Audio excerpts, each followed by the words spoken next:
Hello folks, I hope you can hear me okay. Just give me a nod in the chat if you can. Hey Michael, how you doing? Hey John, good to see you.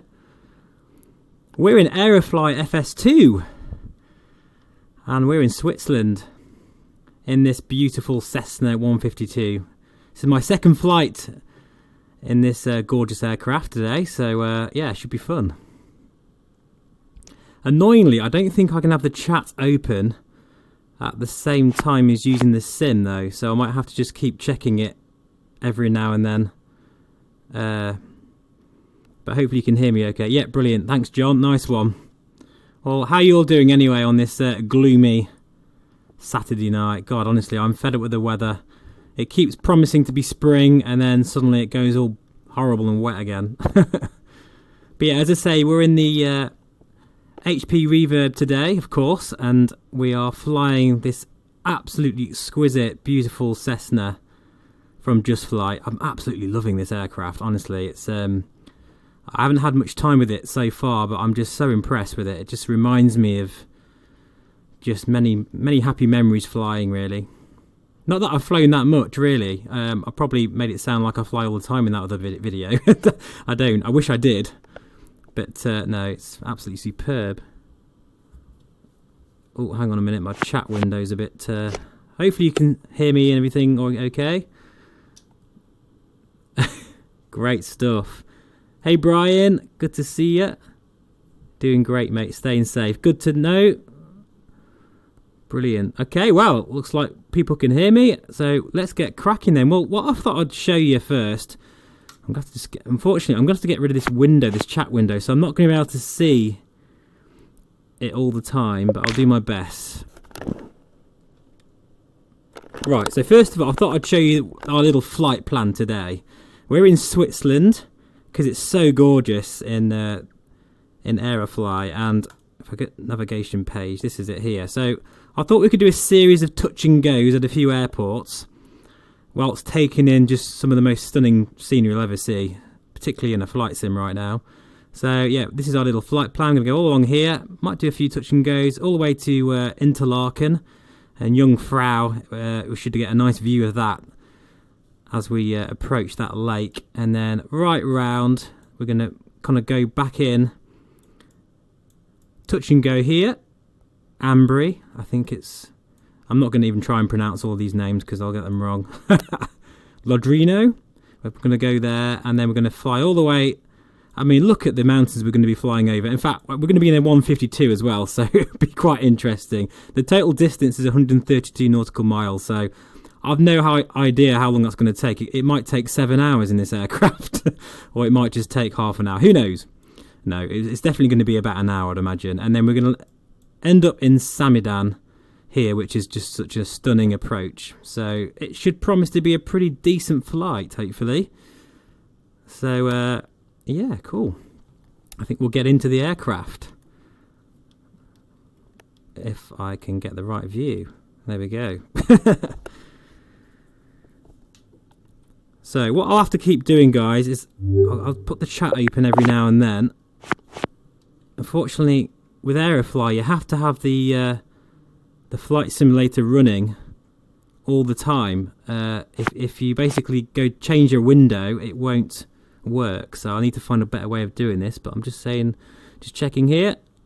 Hey Brian, all good? Nice one, mate, thank you. So yeah, as I say, how are you all doing? I hope you're all well. Hope you're enjoying your weekend. What have you been doing? Have you been flying at all? Been using any particular flight sim, whether it's DCS or X-Plane, Prepared? In fact, I want to install Prepared again, actually, because I think it would be quite interesting flying some of my old favourite aircraft with the reverb, because I've never actually used the reverb with Prepared, so that's something I'd like to try. So if you're interested, I might just install that again. Right, okay. What we'll do then is we'll get cracking and do our startup. Hopefully, if this all works okay. Right, so first of all, let's remove the control lock here. Give us a bit of air. It's getting a bit hot in here. I just love all these sounds. Oh, by the way, a couple of things I wanted to mention that I didn't talk about in my little first impressions of this aircraft. One big deal is that all these fuses work perfectly, which I think is incredible, especially for a sim like Aerofly, which it is lacking in quite a few areas. It's also got a GNS 430 GPS, which works quite well. I mean, if any of you use Aerofly, you'll know that the default GPS is horrendous. It looks really crap. So they've done a great job in implementing that in there. Right, I'm going to just very unrealistically remove the yoke, just so I can get to all these switches. We're just going to put our battery on here.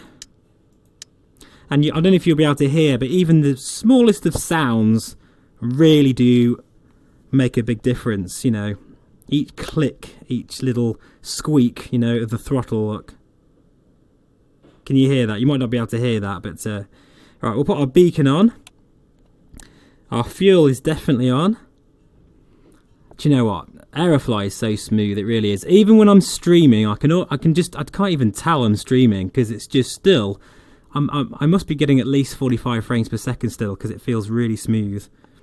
Right, so we're going to prime this engine. Actually, we won't until we put our mixture in. There we go. Make sure our parking brake is set, and we'll just give this a bit of a prime here. We've got full tanks of fuel, throttle cracked, and as simple as that. That's all you kind of really need to do. So let's see if she fires up. Oh, that sound. I don't know about you guys, but I honestly am so impressed with this sound set of this aircraft. Like, I've flown a lot of different, well, in the sim, I mean, tried all sorts of aircraft from A2A to Carinado to, I don't know, just all of the great aircraft that's been released over the years, and they've done a really nice job of this sound set. I'm very tempted to buy their Tomahawk and their Duchess. If this quality is anything to go by, I think yeah, we'll be in for a treat. Right, so I'm just going to check the chat again. Please don't think that I'm ignoring you guys. It's just that I can't have the window open very well, so it's a bit of a pain that, but never mind. Ever thought about doing a live flight on VATSIM? Yeah, well, to be honest, I've never used it. I've never used VATSIM, can you believe that? But I'm not really much of an online flyer kind of guy, really. But yeah, maybe I might try it one day. John, I've had a bash on X-Plane and Aerofly, but I might also have a look at Prepared as well, now you've mentioned it. Yeah, I know, I haven't flown in Prepared for about 2 years. I've no idea what version they're on now. I did buy version 4 when it was first released, because it was 64-bit, wasn't it? And then, well, I didn't really use it for that. I mean, I probably haven't got my money's worth, to be honest, out of that sim, because I didn't really use it that much when I decided to change to X-Plane, and I never looked back since. So, X-Plane really is the better sim in a lot of ways, but Prepared is also a fantastic platform. And I don't know, with the imminent release, it's not imminent at all, but the release of the new Microsoft Flight Sim, maybe this year, hopefully, I kind of feel like I want to step back into that kind of platform again and see what it's like in VR. And yeah, it wouldn't take much just to install it and give it a go, I think. Brian, sounds very good. It does, honestly. It probably doesn't come across as well as it does when you sat here in this aircraft, but it does sound absolutely beautiful. It is pricey, John. Yeah, totally. I mean, really, it's that contentious issue, which I'm not going to get into now, about whether you should, buy the professional license. Technically, you should, but a lot of simmers did buy the student license or whatever it was. I can't remember. But I don't know. Do whatever your conscience tells you to do, really, in the sense of, it's... Hey, Monty! Good to see you. You've got the same name as my dog, so congratulations there. In fact, he's just here. You might hear in a minute howl, because often if he gets a bit bored, he will start howling at me. So if you do hear that, don't be too alarmed. But great to have you with us, Monty. Thank you very much for coming along. I really do appreciate it, guys, being here for this little flight. John, Steve, is Innsbruck in the core game? Do you mean Aerofly? No, I don't think it is, to be honest. Aerofly is quite limited with its sceneries, but to be honest, even just flying around in Switzerland and the Netherlands, if it ever comes on sale, because I bought Aerofly in the sale, I think it cost me about 25 quid or something, I think it's worth it. I think maybe £45 is a little bit steep, but if it ever does come on sale, I really would recommend buying this sim, because you can have hours of fun in this. I think I've got something like 60-70 hours in it now since buying it, and that's probably not a lot compared to a lot of people, but that's pretty good going for me. Right, what I'm going to do, so we don't sit here for too long, I'm just going to go in, get rid of the chocks, I love that feature, and the tie downs. This engine should be nicely warmed up by now. I'm also trying out some new batteries in my Windows Mixed Reality controller, because I don't know if you remember what I said last time, but I'm having a few issues with the batteries running low very quickly.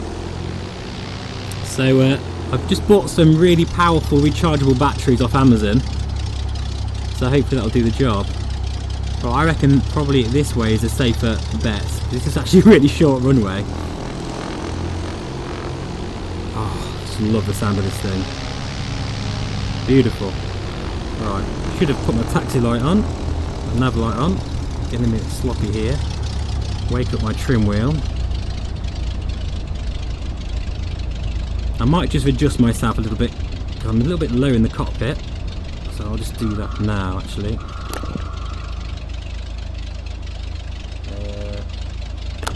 Sorry guys, I'm just adjusting my view a little bit here, if it'll let me.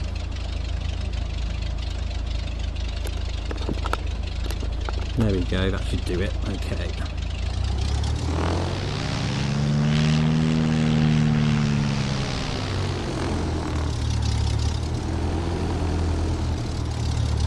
Get lined up on that taxiway, runway even.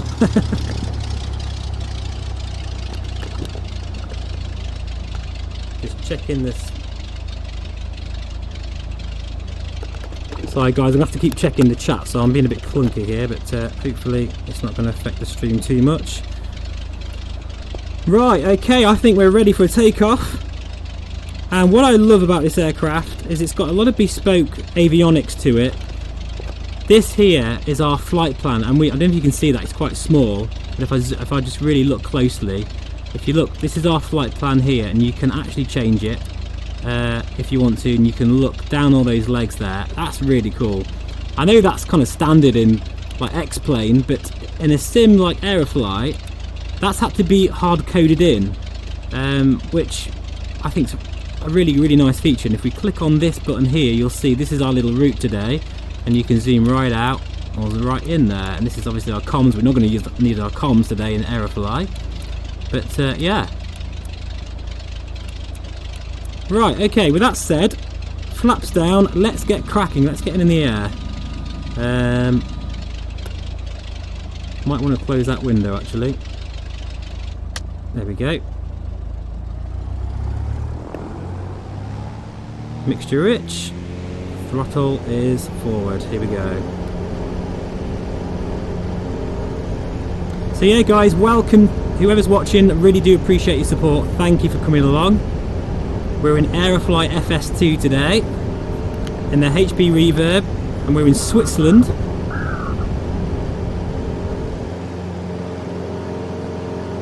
And we're in the Just Flight Cessna 152, which, look at those houses, wow. This aircraft really has, I don't know, I mean, I've loved Aerofly for the last few months. I've started to, you know, slow down using it a little bit, but then I've got this aircraft and now I'm literally hooked again, because it's just really amazing. Look at that church down there, wow. Right, climbing out at 60 knots, we're going to put our flaps up. And that's another thing with this aircraft actually, that's worth knowing, is when you, you know, pull the flaps out, those big, like bloody barn doors on the side of the wings, they really do make a difference to sort of how the airflow going over so you will balloon up. Now, none of the other default aircraft do that. So as I say, this is a high quality add-on, really. Right, we do need to be heading that way, but there's no way we're going to be able to clear that mountain. So what we'll do is we'll just so I'll move that out of the way. You won't be able to see that, but that's my little desktop window. We've got a nice little valley here just to kind of get some altitude. Now there's quite a lot of thermal activity today as well, so I'm hoping, I mean, that can either play with us or against us, but I'm really hoping that it will help us along, because, you know, this is a quite an underpowered aircraft really for the kind of flying we're going to be doing today. And I also hope you guys have brought your own oxygen tank, because we might be getting up quite high up in places. I don't think Aerofly simulates hypoxia and that kind of stuff, so but just look at the views here, guys. Absolutely beautiful. Might just go outside if I can. Excuse my really clumsy views. I've never got them right. Oh, look at that.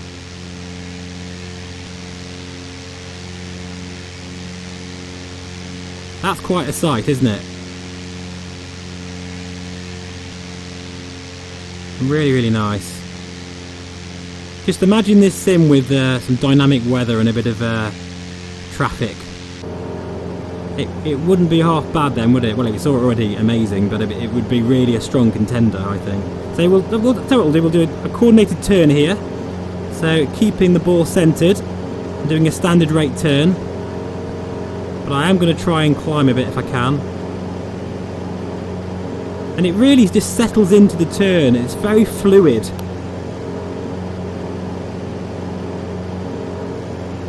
Really nicely done as well. Right, okay, so landing light can come off. Put our pitot heat on, I think, actually. So as I say, all of these fuses down here are modelled. So let's see, can we see if I can take one out? Just to show you, instruments. Not that one, let's have a look. Flaps, okay, I'm going to put the flap fuse out, and now I'm going to try and put the flaps down. Oh, they actually still work. Okay, that's strange. I'm not sure then if that's a bug or... But that is the flap fuse out, and they're still working. Never mind.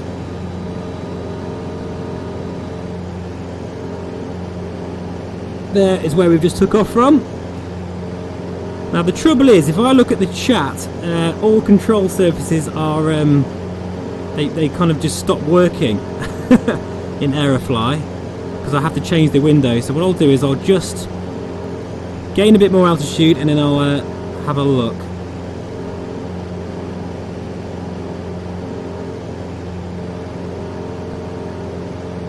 Yeah, we need to probably make another run here before we get on course. I love the ortho around this area, absolutely beautiful. Really, really sharp. I've been tempted to get the new France VFR Paris scenery, but I haven't bothered yet. But I'm tempted to pick it up. If any of you guys are interested in seeing that on the channel, let me know. You know, I really appreciate, as I've said before, all your support. So any ideas or suggestions, I'm all for that. Right, as we do this turn, I'm going to just have a look at chat. Hopefully it'll work all right.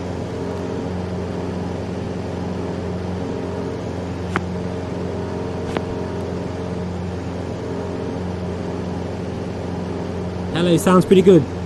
Go Fly Sim, thank you very much. Hey Jeff, buy the Kendley batteries from Amazon, 1.5 volts. Yeah, the ones I've got are, I think they're 2,800 milliamp, but I don't think they're 1.5, so I mean I might have to buy some more yet. Monty, do you think the Microsoft Flight Sim will be that good? Well, in a word, yes, quite honestly. I do think it will be absolutely game changing, or sim changing shall I say. We don't like using the word game, do we, us simmers, but I'm not bothered about that really. End of the day, it's how you use the how you enjoy it really. But it is going to be quite an incredible movement even in the community, and I think Laminar needs to be paying attention, because we've got some interesting times ahead, and I really do not want Microsoft to have all the fun. You know, I think if we have like a mass adoption, that could be a problem, because I don't know, I just think we do need at least 2 or 3 runners in this sim community. We need at least 2 or 3 different flight sim companies pushing each other, in my opinion. But yeah, to answer your question, it's going to be amazing, quite honestly, especially when it has VR. Jeff, I also had to dismantle my controls and clean the contacts from the battery case to the motherboard, not had any issues. I did see that on a forum, Jeff, that apparently you know, just take the control apart and clean the contacts. But yeah, I'm kind of more in the camp of if they don't work, if they're under warranty, I might just get some new ones, to be honest. But it looks like it's a bit of a problem that I'm going to have to deal with at some point anyway. But yeah, thanks for that, mate. I might have a look at that. I have this plane, and it's amazing. Such a good plane to fly in VR. Yeah, it really is. Honestly, it shouldn't have taken me this long to try a payware aircraft, because honestly, I loved Aerofly anyway. But you know what it's like, guys, when you fly default planes in any sim, whether it's prepared or X-plane or even DCS, they're okay, but you know, they don't have much longevity, if that makes sense. But this, oh, it's a living, breathing aircraft. It's really, really nice to fly, and I just love it. Absolutely gorgeous.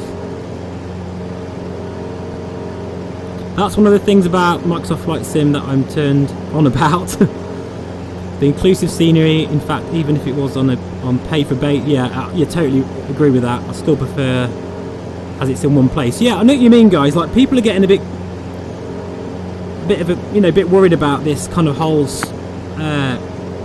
what do you call it? Not subscriber thing.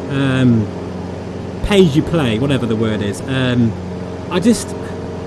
I think if you're going to get quality scenery that good, and it's going to be streamed that well, and you're going to get constant updates, like around where I live, there's like huge work going on at the moment. There's a brand new road being installed, the roundabouts being changed, and everything like that. If that is going to be updated within the scenery that you're streaming over time, I don't know. I mean, obviously, no one wants it to get to that stage, you know, but I just think, if that was the case, then we did have to pay a little bit a month to sign up to a service where we get all that ortho for the entire world. I mean, think about what a lot of us have been doing for the past goodness knows how many years, you know, downloading dodgy ortho tiles from Ortho XP and leaving your computer on for days and weeks on end just to get that right tile in whatever place you want to fly in.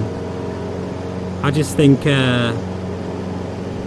it's quite an amazing service, really. But hey, you never know. I'm like everybody, I'm hoping it'll just be a one-time purchase, but I do understand if they do take that that sort of system where, you know, you have to sign up, because at the end of the day, this is being streamed from a service. So yeah, tell me what you think, guys. Do you think that's yeah, you think that as well, John? Yeah, exactly. I just think we just seem to want a lot these days, you know. I just feel like, look where we were not that long ago, you know. In fact, be interesting to know, guys, what was your first flight sim when you started? Oh, cheers, John. Thank you. Yeah, that's how I feel. I can be a bit outspoken sometimes, but with what I feel, but why not? You know, that's how I feel anyway. Oh, look at that view! My goodness me, that is ridiculous. I'm going to pop my head outside very realistically, so you can see there. Now, I'm not going to take any screenshots, you'll be pleased to know, because every time I do that, there's a massive stutter, so I won't do that. But I'm finding it difficult to stay away from that screenshot button. Wow, this is absolutely beautiful. But yeah, I'd be interested to know, guys, in the comments, what was your first flight sim that you started using? For me, it was before FS95. Was it I can't remember what it was called now, FS5 or something? I remember there was like a really geeky after school club that that my friend started, and it was like a bit of a sim group where we would fly all sorts of stuff. And I remember having it on a was it an Acorn, and I think there's a couple of Atari computers, and that was like amazing. You know, the graphics were just so cool. And then FS95 came out, and that was like, oh wow, you can actually see like almost kind of 3D buildings, and it looked incredible. I think it was Chicago, and looked incredible. Then I think FS98 was the first flight sim that had actually a 3D graphics accelerator card, so everything looked smoother, it looked more lifelike. So I mean, you know, from them days to now, I mean, and now we basically strap a TV to our faces, but you know, but the results are absolutely mind-blowing. They really are.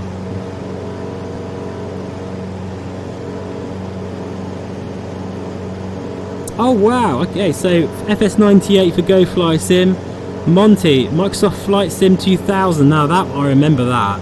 When that was released, it was plagued with so many bugs, because it was kind of like a big turning point for them. That was a big release.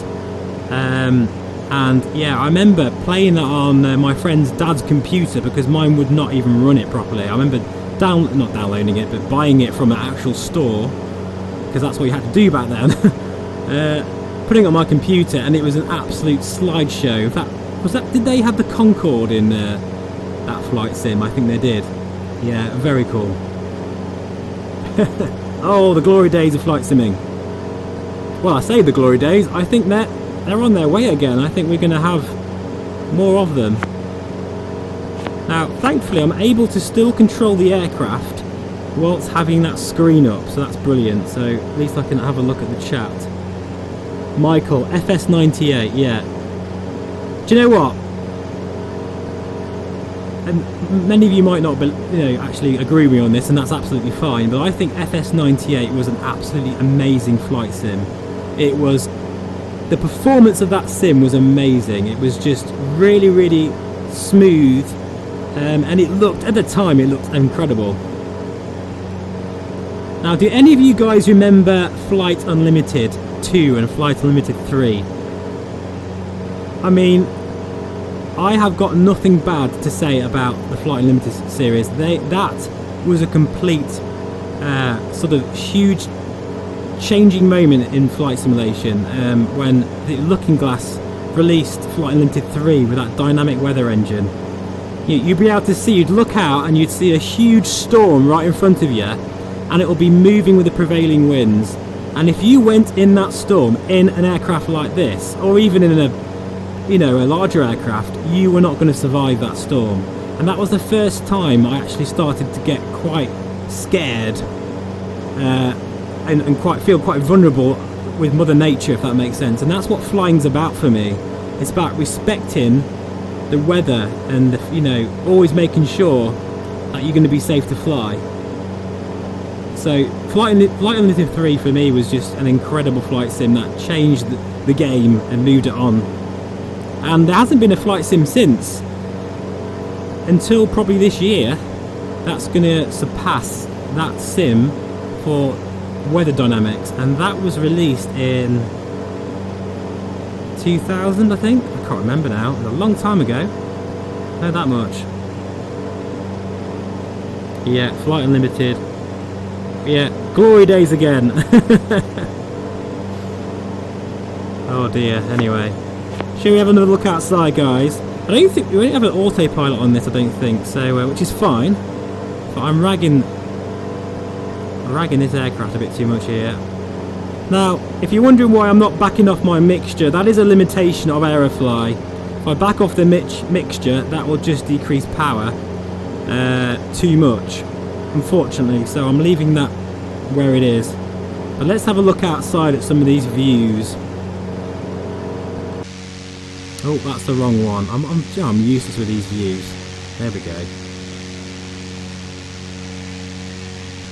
Look at that massive oil stain on the right wing, or whatever it is. Oh my goodness me.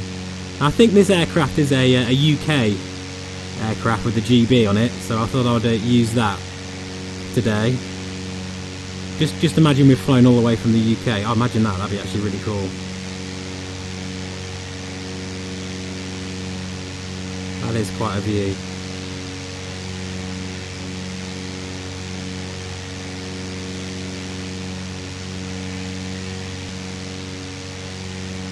Wow.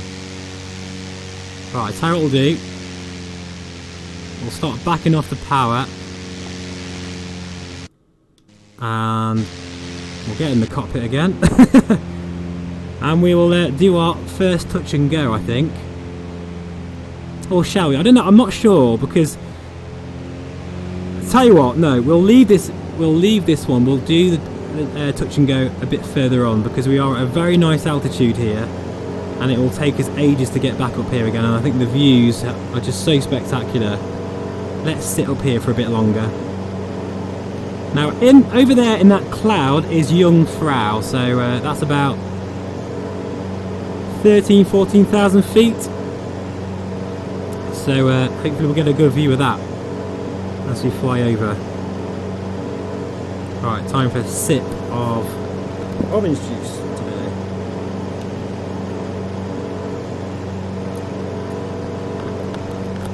Oh, there you go. Lay off the controls for a second and that happens. I need to actually adjust my trim and rudder as well. And yaw. Let's see. Let's see if we can actually settle hands off here and trim this out a bit. Because you can do that with this aircraft, no problem. In case you're wondering, guys, I'm using a CH Eclipse yoke, CH Pro pedals, my faithful Cytec Cessna trim wheel. We're nearly hands off. Okay, we're now hands off. We are drifting a little bit, but we are hands off. Absolutely stunning views.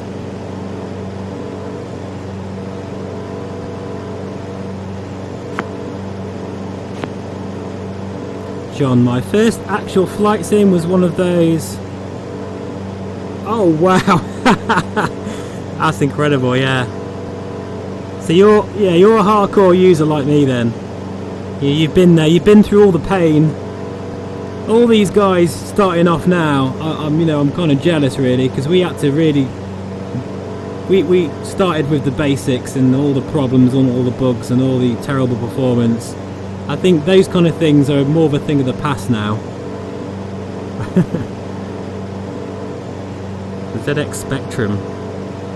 Yeah, my first computer was an Atari, which I bought off my friend for like God knows how much money. I think I swapped it actually for a guitar. That's what I remember now. Yeah. And I remember I think I got a 286 and then a 386. And it was like, wow, I've got a 386 computer, oh my god, it's like the most powerful computer ever. And then the Pentium 1 came out and it was just like, oh, amazing. Right, look at that view there. That is amazing in itself. Right, let's have a look outside here.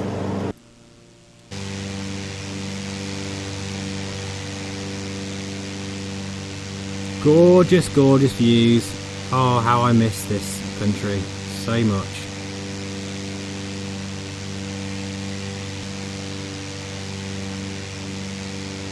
The hills are alive with the sound of aircraft. Or one aircraft in Aerofly FS2 case.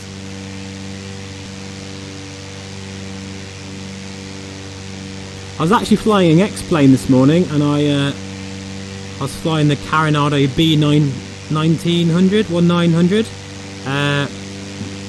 That's an old Carinado aircraft. I've got a couple of Carinado reviews coming up soon.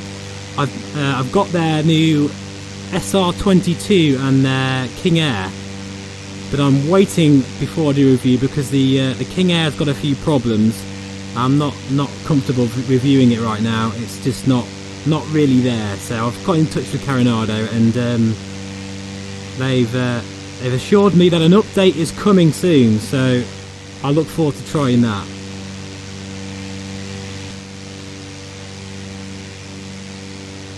Monty, you want to fly the F-22 Raptor in the new flight sim? Ha!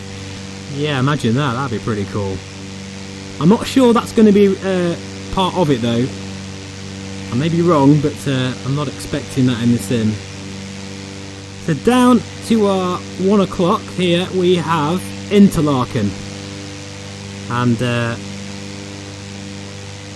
yeah, it's such an incredible area.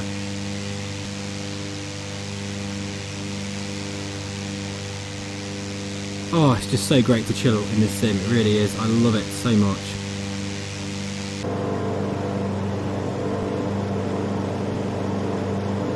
This is definitely my go-to flight sim to relax in.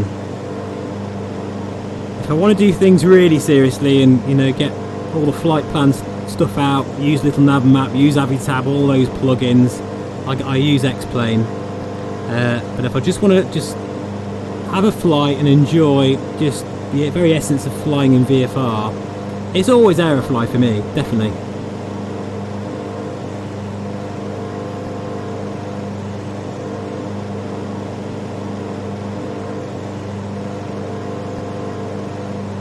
Look at our little route here.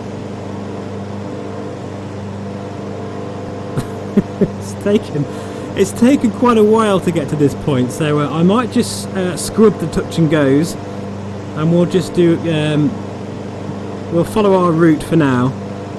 So we're only doing about 105 knots at the moment,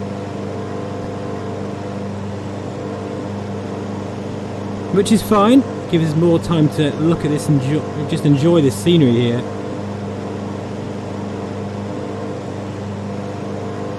Just stunning. Absolutely beautiful. We're going to follow this lake here, and then we're going to go round. If you can see my hand there, my severed hand, we're going to go round there, that corner. Now let's have a look, see how these Windows Mixed Reality controllers are doing. So far so good. It was getting to the point where I was flying for say 10 minutes and then I'd get a battery low warning, so it might just be the fact that my rechargeable batteries are just past their best, but so far so good. Be an add-on probably. Yeah, in fact, to be honest, Monty, you could probably get away with importing the one from Prepared into the new flight sim, because as far as I'm aware there's going to be a fair amount of backward compatibility, which I don't know about that one. That's a good thing, but it's also like, well, I don't know, I think a clean slate at this stage would be a good idea, and any old code, I don't really want any, you know, sort of remnants of that crappy engine, graphics engine that played Microsoft Flight Sims from before, kind of thing. So as long as it doesn't inhibit progress too much, if that makes sense. Now somewhere around here there's a massive huge vehicular like tram system. I think it's there, and you go right up to the top and you get an amazing view.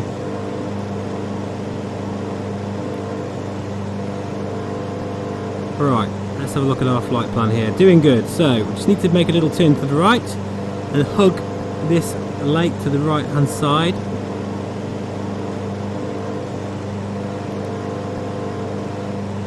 Currently at nearly 7,000 feet in this little 152. It's doing well. I mean, just look at the detail in this thing, and everything works as well. Everything is just really nice. It just looks so good.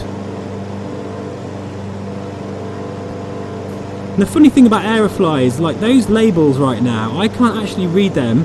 I need to look really close at them, and that is because of Aerofly's very clever texture system, that it only gives you the full kind of 4K or whatever it is, the sharpest texture resolution when you need to see it, and that really helps. I think that's one of Aerofly's little secret ingredients of why it gives you such good performance and it's so smooth.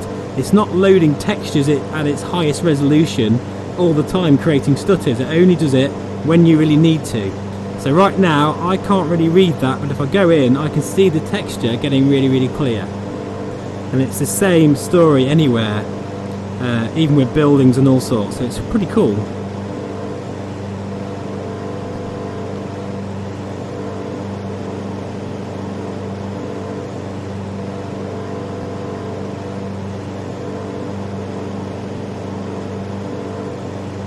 Right, I'll just get rid of that window for a second.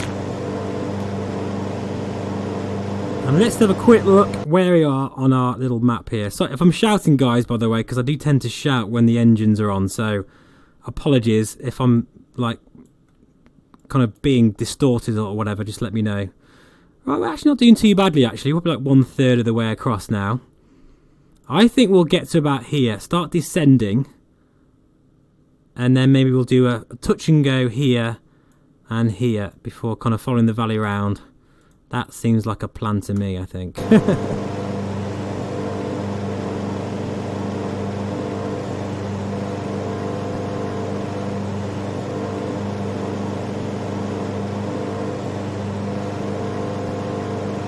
Wow.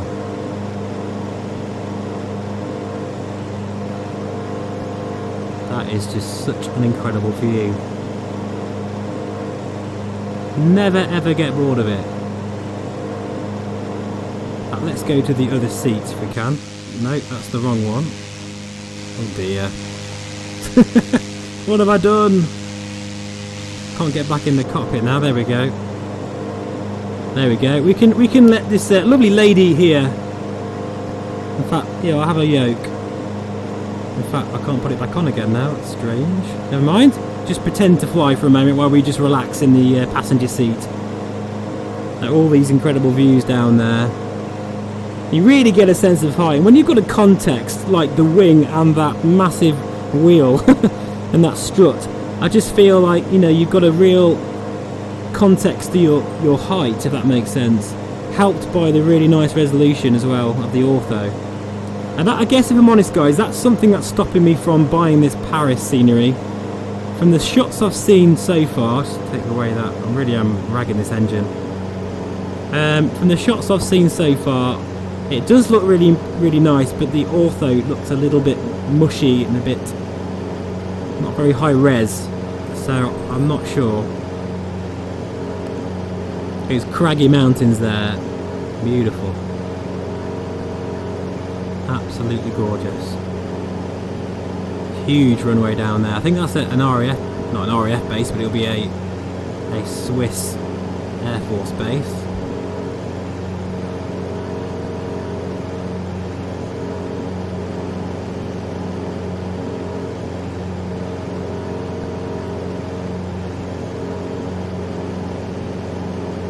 And this is a two-seater, by the way, in the back there. Oh, I can't stretch that far. But in the back, it's just, that's where you put your luggage. But this high wing is perfect for this type of flying, so you really have a great view. In fact, my friend didn't actually like flying Cessnas that much because, I mean, rightly so, he was obsessed with sort of looking out the cockpit, making sure that there's no other aircraft, and you are very hampered by that huge wing. So there's fors and against for both, really. So he preferred the Cherokees. But I remember once flying a brand new 182 to Guernsey from Kemble near Gloucestershire, and I was lucky enough to do a bit of flying in that, and that was kitted out with all the latest tech. It didn't have a G1000 in it though, but it had all the I think it was a GNS 530, is it? I can't remember. And yeah, absolutely beautiful aircraft, really smooth as well. That engine was just purred along. But the view outside was just absolutely spectacular. Right, let's go back to this view.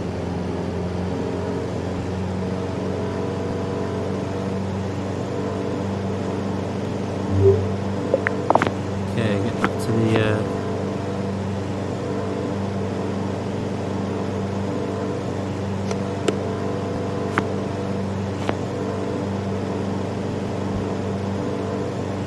right, time for something to drink, I think.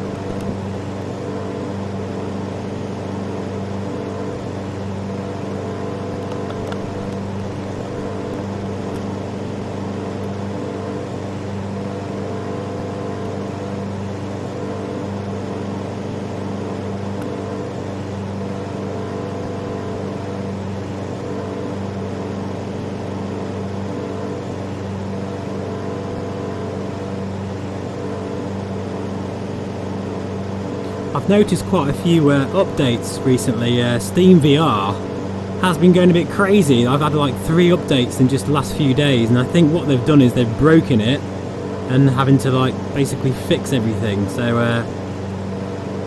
that's been a bit of a pain.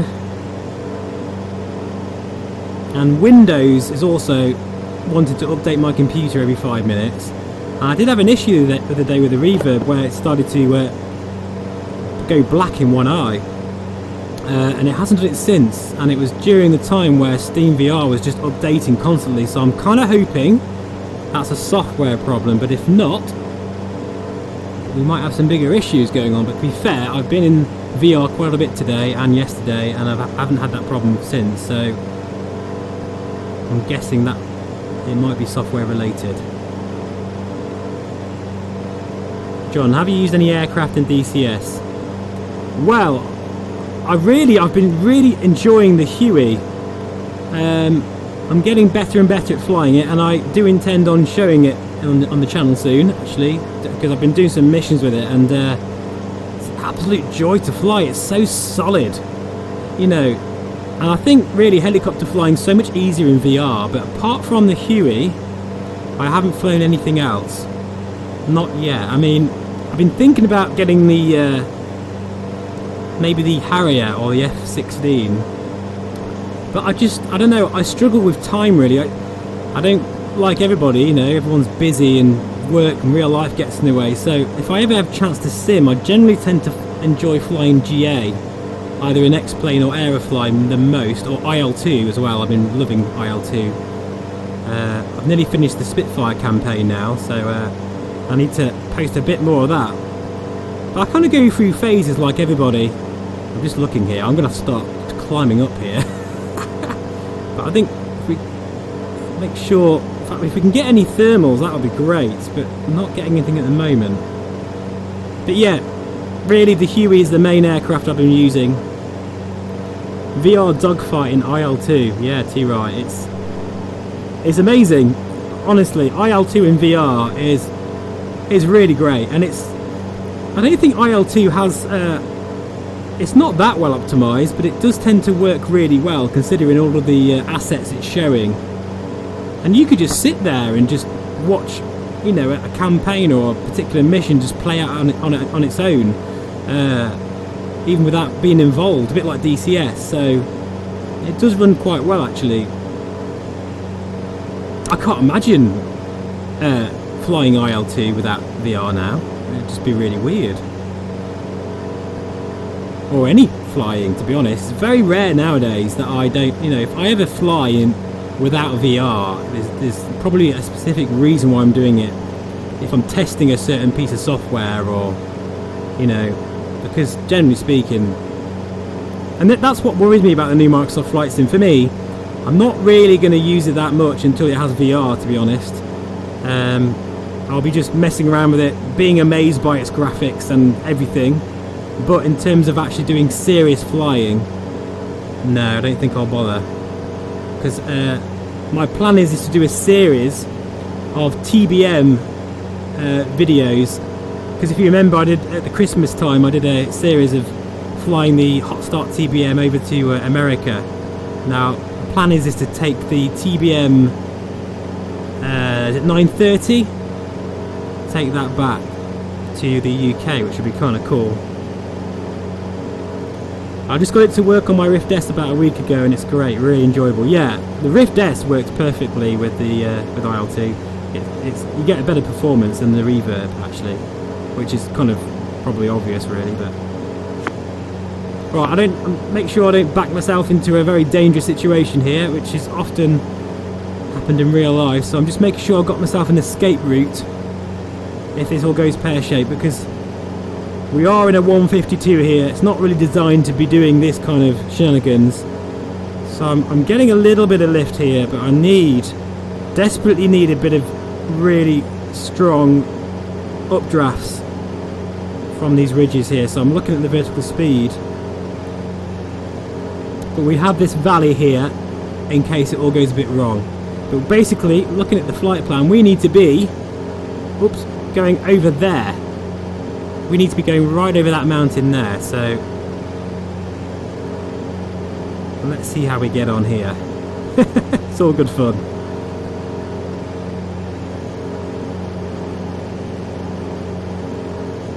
This is when the textures get a little bit crap because you're really close to them, which is expected. But I always think that Aerofly does sort of the sheer cliff faces better than X-Plane. It kind of handles the mesh better.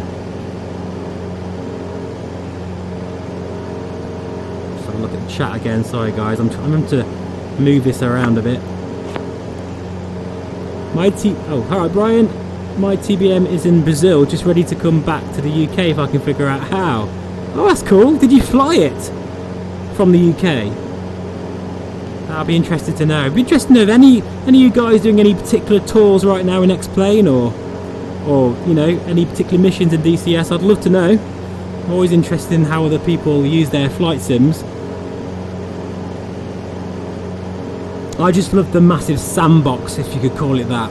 That is a flight simulator, you know, particularly in the really big sims like Prepared and DCS and X-Plane, where every flight is different, the weather's different, the traffic's different, flight planning, the aircraft behaviour. Particularly if you've got a persistent aircraft like the Hot Start TBM or the Marchetti, those, you know, really study level, dare I say it, aircraft make a huge difference, because you may have a plug that fouls, or you might have a systems failure or a generator failure, and you've got to deal with that as it happens. Right, what do you reckon guys? Do you think we can make it over there now? I'm just looking, I think we're doing quite well. I'm quite impressed with this little 152 actually. It's doing a good job. Now we're nearly 8,000 feet. Not bad going at all. Not bad at all. Look at the PBR work on this. I don't know if you can see that guys, but I will have another look outside in a bit. But you can see on the wing there and on the reflection of the window, just looks really good. Wow, I do not want an engine failure here.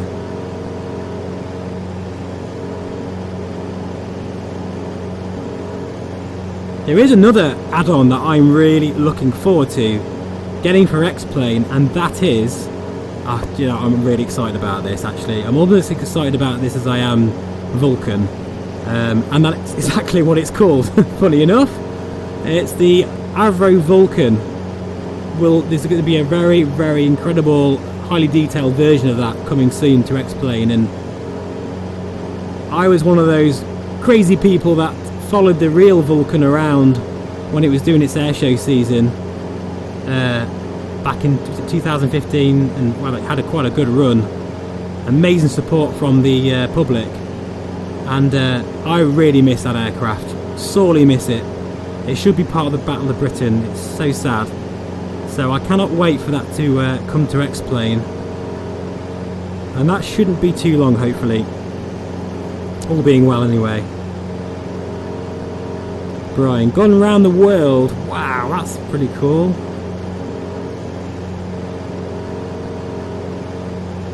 I like random flying out. Oh, you've gone around the world in your 767. Gee, that's the thing, I'm not really much of an airliner guy.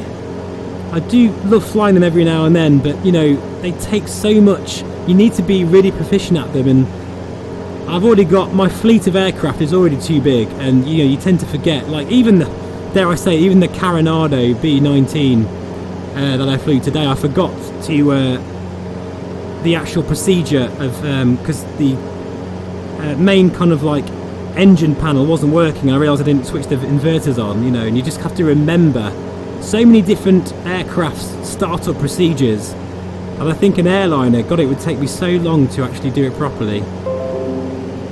But that's something that maybe I should have a look at more. Wow, look at this to our right here. Oh my God. Let's have a quick look outside, guys.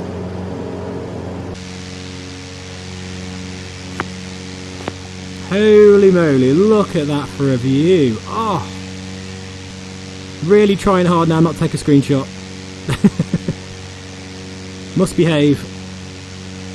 That is a sight. That's disgustingly beautiful. As he crashes into a mountain.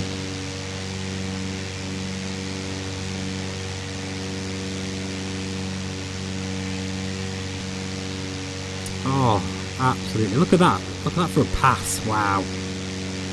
That might be the Furka pass actually. I recognise that. I think that might be the Furka pass. Because there's the Furka and there's the not Großglockner, I think that's Austria. Gotthard's pass as well. They're the two big passes in Switzerland.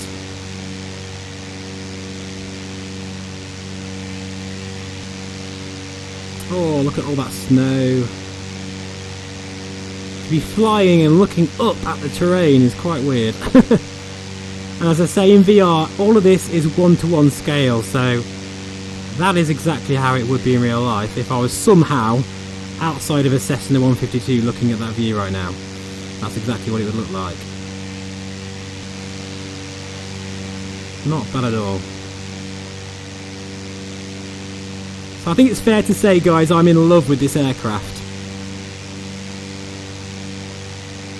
Really love it. It's just surprised me with just how it feels, really. You know, in consideration to Aerofly, which is quite limited, they've overcome some of those issues. Like, you know, it starts cold and dark. You have a custom GPS, a GNS 430, which is pretty decently modelled, and you've got all of these wonderful sounds as well.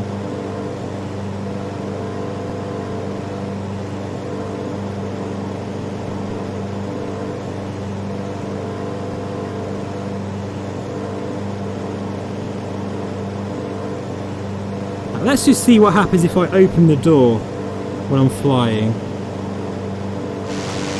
Oh wow. That feels really weird actually, like I'm going to fall out. I like how the door flies back as well, and you get a different sound. I was wondering if they'd modelled that. Look at that, the door flies back again. Do you know, once when I was 18 I actually I did a skydive. And I think it was a Cessna Stationaire, and I was in the back of it. I had to actually lay down in the back, and we flew up to 15,000 feet. It was in, where was it? It was not Sywell, it was Sibson Aerodrome in Peterborough. And as I jumped out the aircraft, I basically jumped into a massive overcast layer. Well, not straight away, it was sort of like below us, which actually helped because I didn't really see the ground until I was literally 150 miles an hour through it, and then suddenly I could see the ground at and it was about sort of 11,000 feet, and oh god, it was incredible. There was lots of swearing that day, that's for sure, and I remember the guy who was filming it was underneath me filming my reaction, and that's on like VHS on the video somewhere. That was an incredible day. I don't think I'd have the bottle to do that now, to be honest. I think I'd rather stay in the aircraft.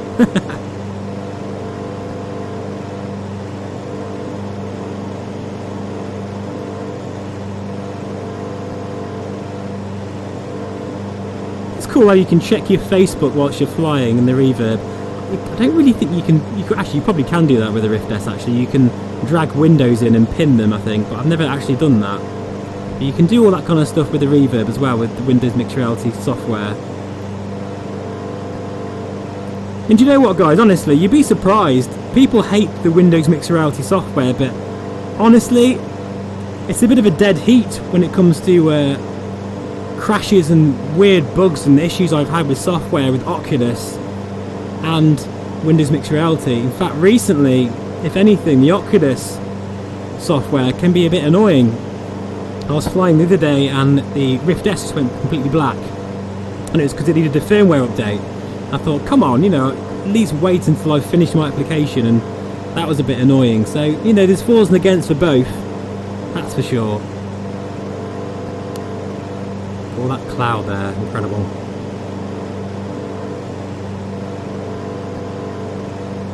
Right, so I think we're doing really well here with our flight plan. Just have a quick look. Go back to the main window. There we go. Even the GPS has got a little clicky sound. I love it. Right, so as you can see, I'm not sure if you can see that, guys. I'm leaning so you can see. We're doing well here. So I think at the next airport,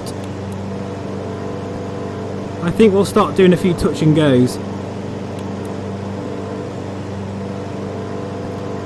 The only problem is obviously this terrain round us. We're going to have to sink right down to then come back up again. So that's the only thing that might be an issue.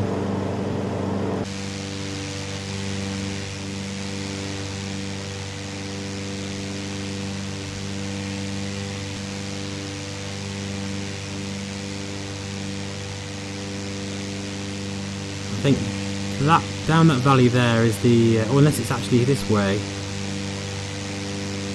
This might be the Gotthard Pass, actually. I'll have to keep an eye on this road.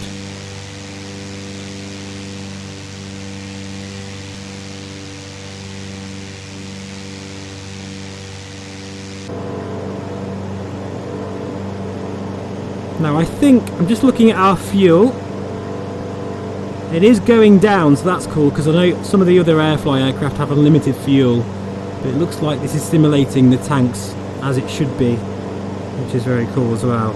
And in Cessnas you don't need to keep switching tanks, which is quite cool. You do have to do that in Pipers all the time. I'm very tempted to get the Tomahawk, guys, because apparently that is a really good aircraft and spins really well, so yeah, very tempted. Outside again. Is this the? This is the Gotthard Pass. This wasn't part of the plan. Honestly, I'm not that organised, but this is one of the famous passes in Switzerland. I remember that dam really well, and it's like a cobbled, twisty road that goes down. Probably a good 1 in 3 or more. Just insane. And I did a video on this a while ago. I didn't realise it was going to take us this way, so that's great. I'm not sure if you can see my hand. No, you can actually. Never mind. But you see there, guys, that is the route down, and look at that twisty road there. That's the Gotthard Pass, and it goes right down. How many hairpin bends is that? 1, 2, 3, 4, 5, 6, 7, 8, 9, 10, 11, 12, 13, 14, 15, 16, 17, 18, 19, 20, 21, 22, 23, 24. I've just counted 25 hairpin bends there. And I probably haven't counted them all. But look at that! Amazing! Right, anyway. We are going to descend. And we are going to start doing... We'll do a touch and go at this next airfield here. So, throttle fully back. And we're going to do a bit of side slipping, which I love in Aerofly. Side slipping is something it's very good at doing. I mean, look at this. Opposite aileron and rudder. I'm now 1,000 feet per minute and I'm really dropping like a stone. And I can actually feel that being dropped like that in VR as well. I'll put our landing light on, which is already fully rich.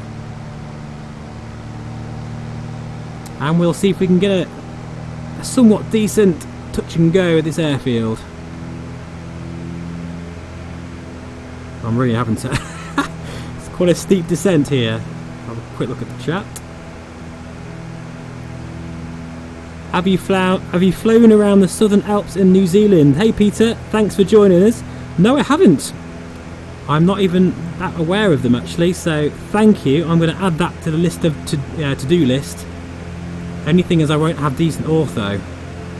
I'm not sure we're going to make this actually, guys, to be honest, even with side slipping. So what I might do is just do a bit of a circle. I think I was asking a bit too much of our little 152 for that one. So we'll just do a little bit of a descent here. Steep turn, in fact, good chance to try a steep turn. So what we'll do is keep everything coordinated, apart from we will be descending at the same time. Keeping that ball in the middle here. Wow. Yeah, that's really nice. I think we can put our flaps out now, so we'll put one stage of flaps. Feeling it ballooning up there, which is a first in Aerofly. for me personally, because I haven't had a payware aircraft, so it's great to have some of those little, I don't know, idiosyncrasies, the little, the finer details of that flight model being shown off there. Right, full flaps. Get those barn doors out there. See if we can hold on to your hats, guys, and get your landing ratings in now. Look at those flaps. Wow, that's going to cause some drag, and we need drag. Wrong view. There we go. In fact, we're looking pretty good now.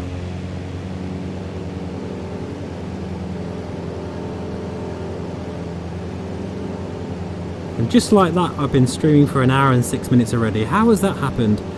VR is scary, how the time flies. It's just quite literally, pardon the pun.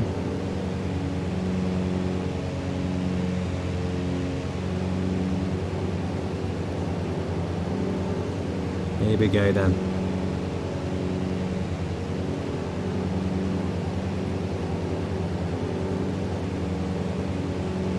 Getting quite a bit of ridge lift here. We've got a bit of turbulence as well there.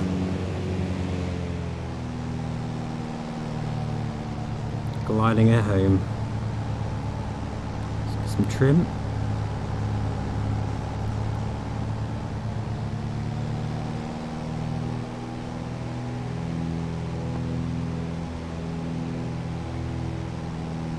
Yeah, we've got this. It's in the bag. He says rather overconfidently.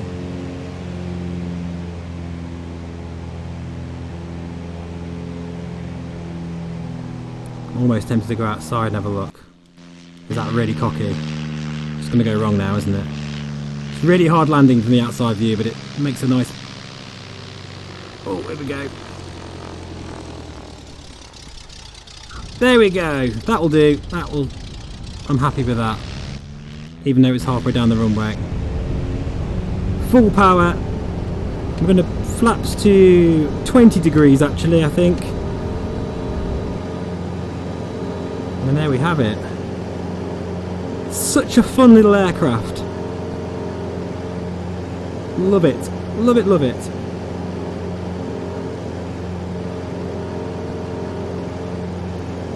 Now if I had enough room, let's say, in my flight sim setup, I didn't have a desk right next to me, I'd be able to use my severed hand to control the aircraft as well, which is pretty cool, and it does work really well. I actually did a flight in the R22 just using the controller, and I was thinking it was going to end in disaster, but I actually did a landing and everything. I was quite impressed with how it felt. It felt alright really, it wasn't too bad. For me personally, I prefer hardware, but it is fun to mess around with it that way. Right, we've got a nice valley here, looking good.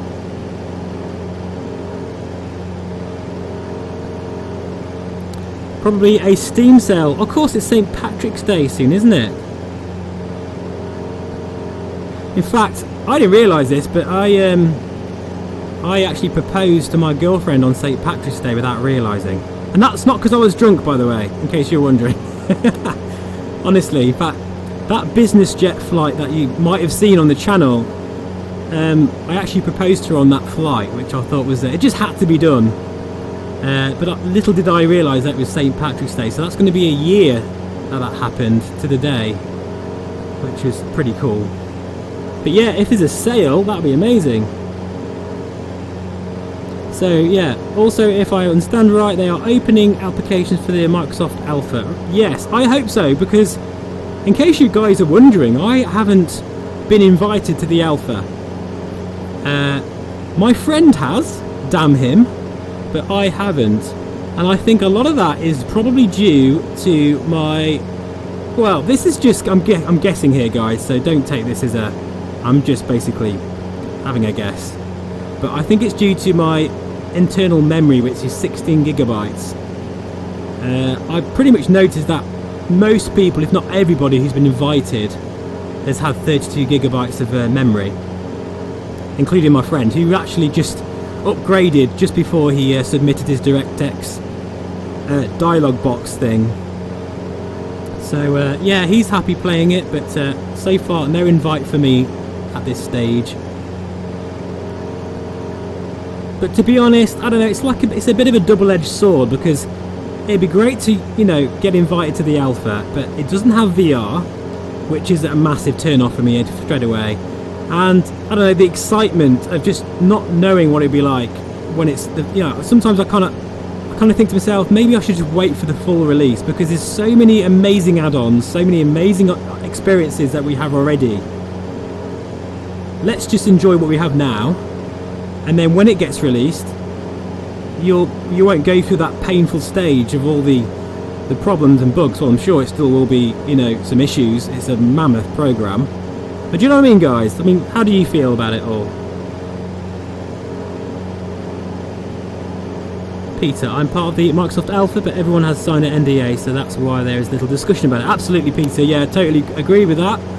I think so far there hasn't been too many hiccups. I'm really pleased that overall people are behaving themselves and they're doing their job properly, and they're not giving us too much information, like, you know, there hasn't been any leaks as such.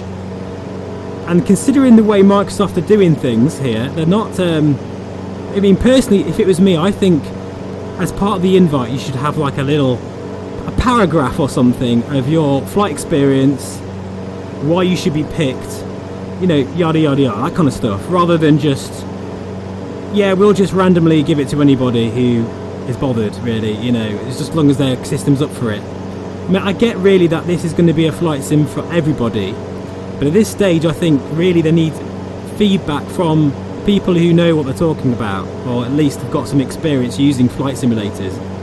So considering all that, no one's actually been that much of a moron. And, you know, I think there was one guy who leaked some footage which was off a phone or something, I can't remember. But apart from that, you know, there hasn't been any idiots, so to speak, who have ruined it. Because really, NDA is there for a reason, and it should be respected. Totally agree there, Peter.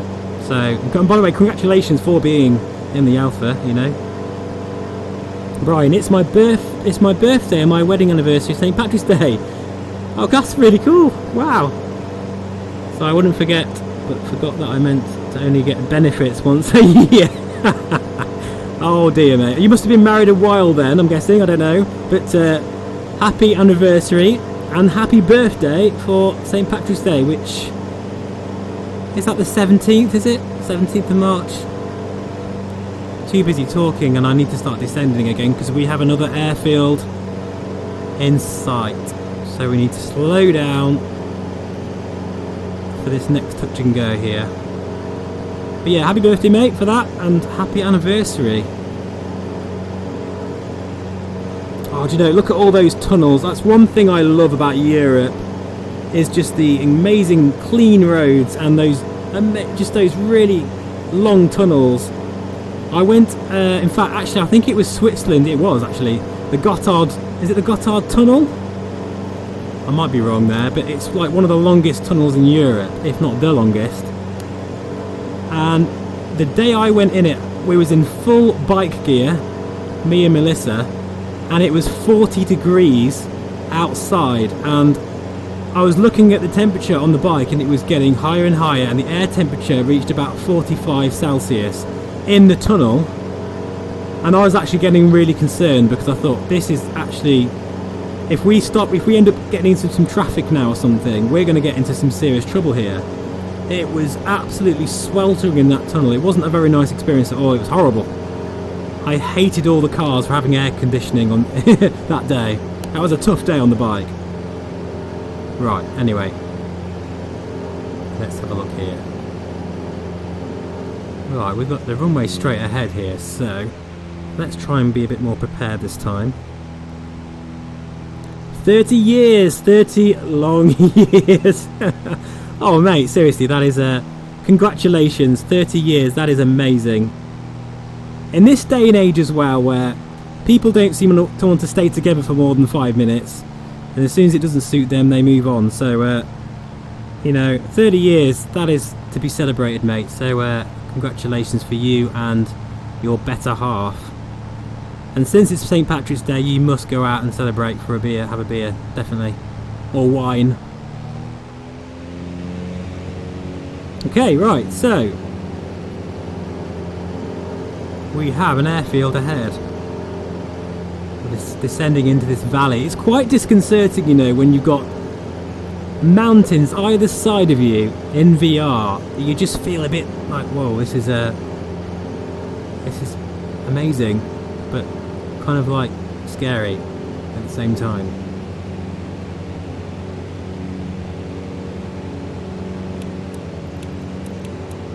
So this actually looks like our final stop before we get to our airfield, but it is Samadan and it is going to be tricky to get into.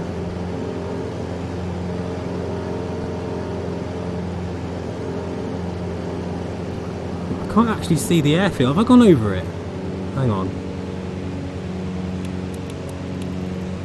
No, not yet. Right, okay. Landing lights on. Flaps are coming down. Oh, I haven't used my carb heat. That's bad. Especially as Dave, a really a good support of the channel. He made sure that, you know, he's quite right that I should use my carb heat, and I haven't been using that. But I'm guessing Aerofly doesn't. Oh, it's over there. Look. Okay. Aerofly doesn't really simulate.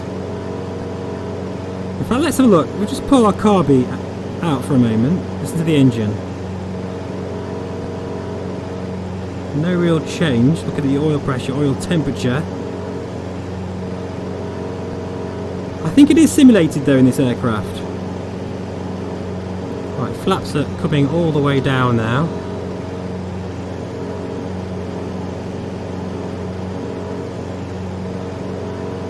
Now we are somehow on the glide slope. Yes, we're on the glide slope. That was all meant to happen. I know what I'm doing. Yeah, right. Yeah, yes, I won't forget, don't worry. Yeah, in fact, we can go out for a meal, actually. In fact, I'll tell you what, Melissa, if you're listening, we'll go out for a meal, your treat. How about that? I think that's fair. I'm going to pay for saying that later. Great stuff, breakfast time here and sunny Sunday morning here in New Zealand. Oh wow, it's amazing you're watching from there. We'll catch up with your channel. Great stuff. Thanks, Peter. Lovely to have met you and seen you here on the live chat. So thank you very much for your support. Enjoy, and yeah, very jealous of where you live, by the way. I've never been to New Zealand.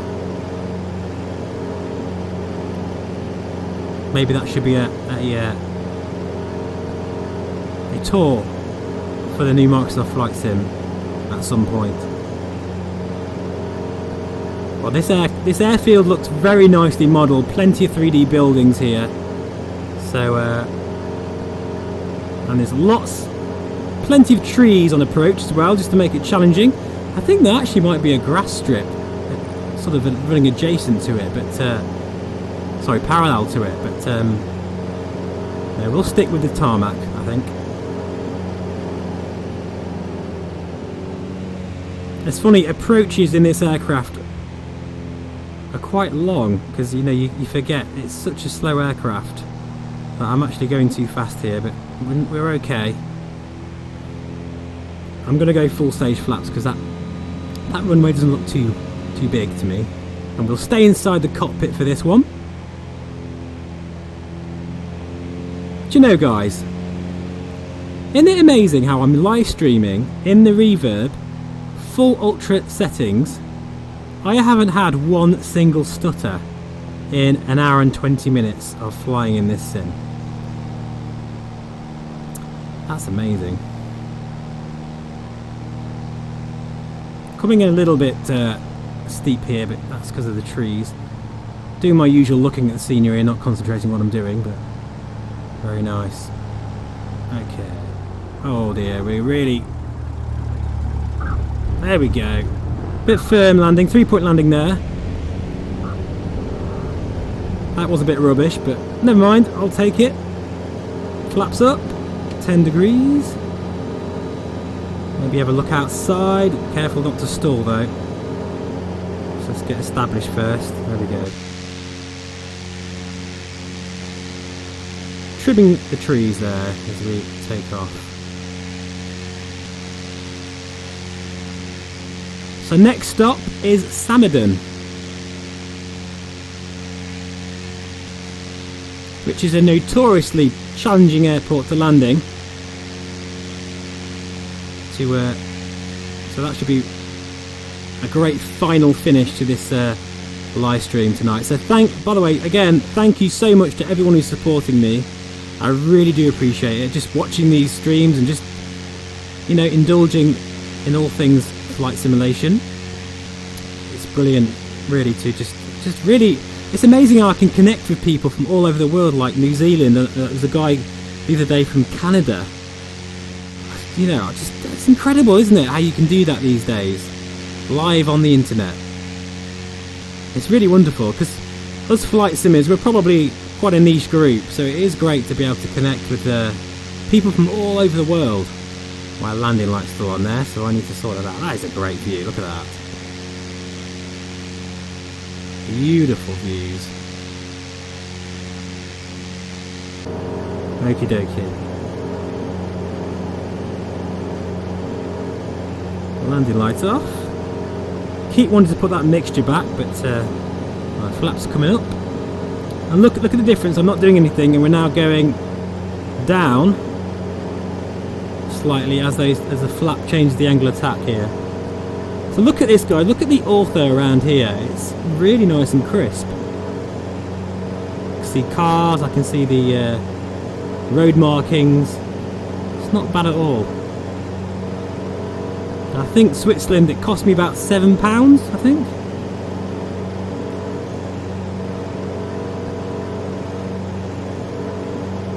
Right, let's have a look here at our flight plan, because we're going the wrong way right now. But we kind of need to get back on course again. Let's see if any of these hills and mountains can give us any lift. Because we could do with a bit of help here for this final part of this flight.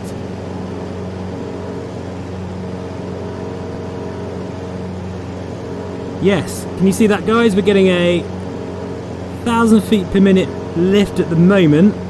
I'm not doing anything. That's not me. It's going down now to 500 feet.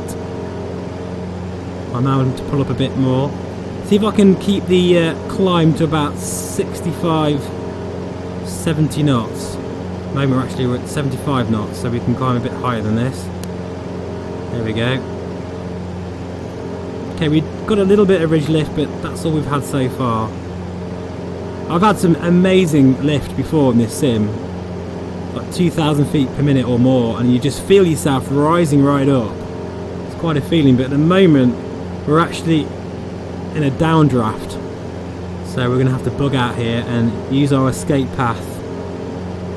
Make sure we don't collide with anything, because Aerofly, you can collide with everything. Every single tree, every single building, you can definitely collide with. Alright, I have a little sip of drink here.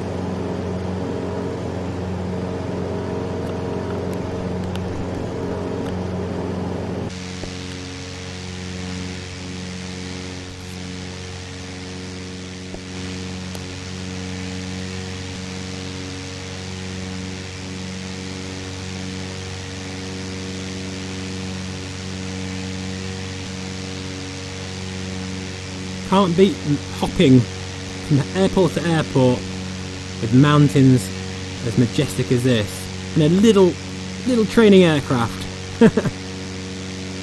Yes, you can zip past all these views as well in a fighter aircraft, which is also good fun, but sometimes it's great to be low and slow and just enjoy all of those little details.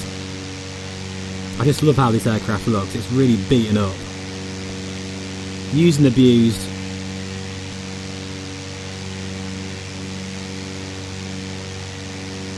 Got quite a few 152s at my local sort of training school, and they're actually in pretty decent condition, considering I'm sure it's like anything, like if you're a learner driver, you know, some of those cars, in fact they sometimes come around my house and you see them bumping up the curb and all sorts, you think, God, they get used. It must be the same thing with hard landing for aircraft.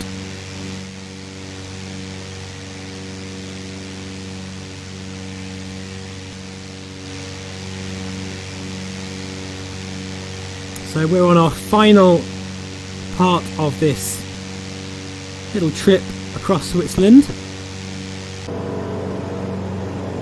and we'll be arriving in Samadan soon. In fact,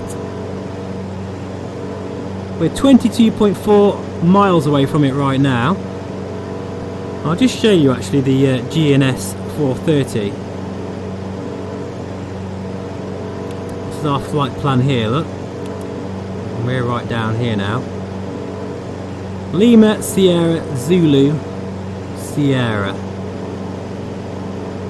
And is that are we 9? No. Oh, that's a distance, I see. Okay, yeah. So, yeah, it's great to have a proper kind of GPS unit in here working.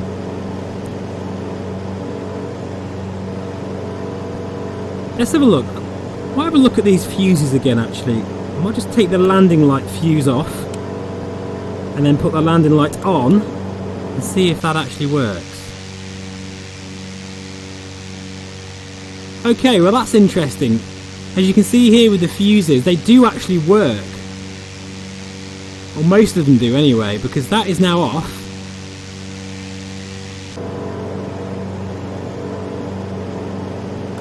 That's really cool.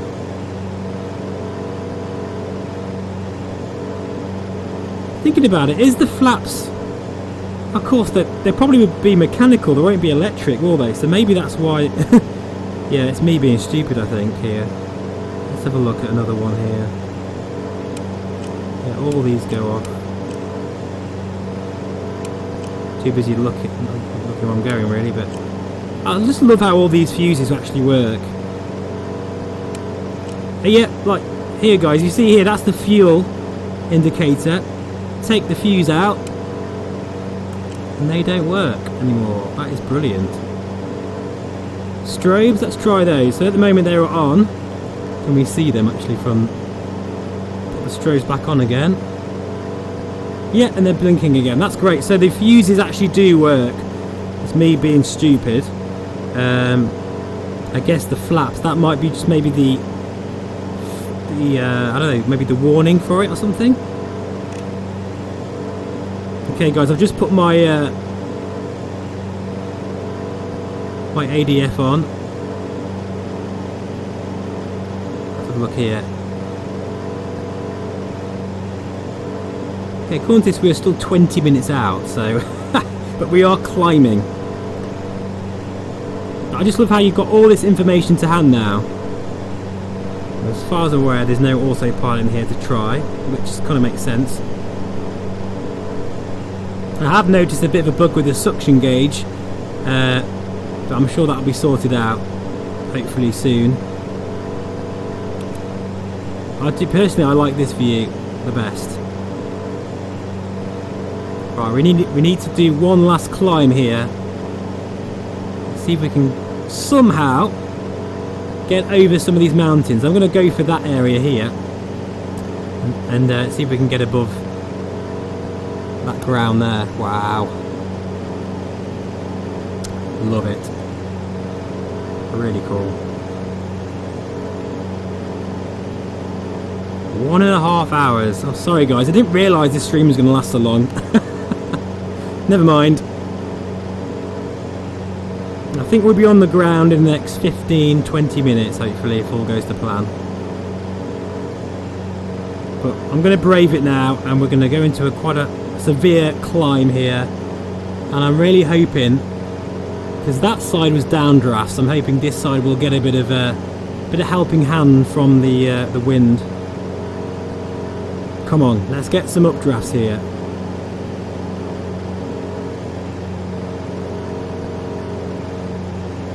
I can feel a bit of turbulence kicking in, which is always a good sign. I've got to be very careful. I'd hate to become a mess on one of these mountain edges. Yeah, we're getting a bit of ridge lift, not much though. This is a bit sketchy. I'm just having to look around here, guys. Sorry if I'm looking around a lot in VR. I'm looking at that edge there. We can probably make it over that edge there, but we're still not getting much. We're getting a bit of a burst now of lift. It's not enough though, really. Yep, we're getting a bit of lift here.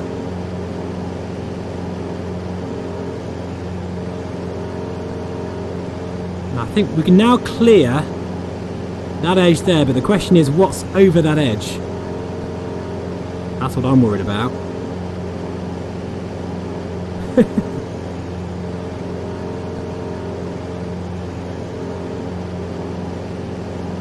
Oh, these views are so incredible. I was going to say don't try this at home, guys, but if you've got a VR headset, an Aerofly, I would recommend it. But don't try it in real life, that's for sure. Mountain flying is a whole new set of skills that... oh god, this is not looking good here. Am I going to make it?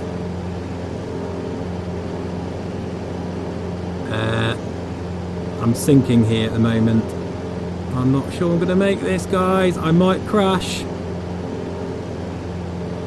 Might end up landing on top of this ridge here. Oh god.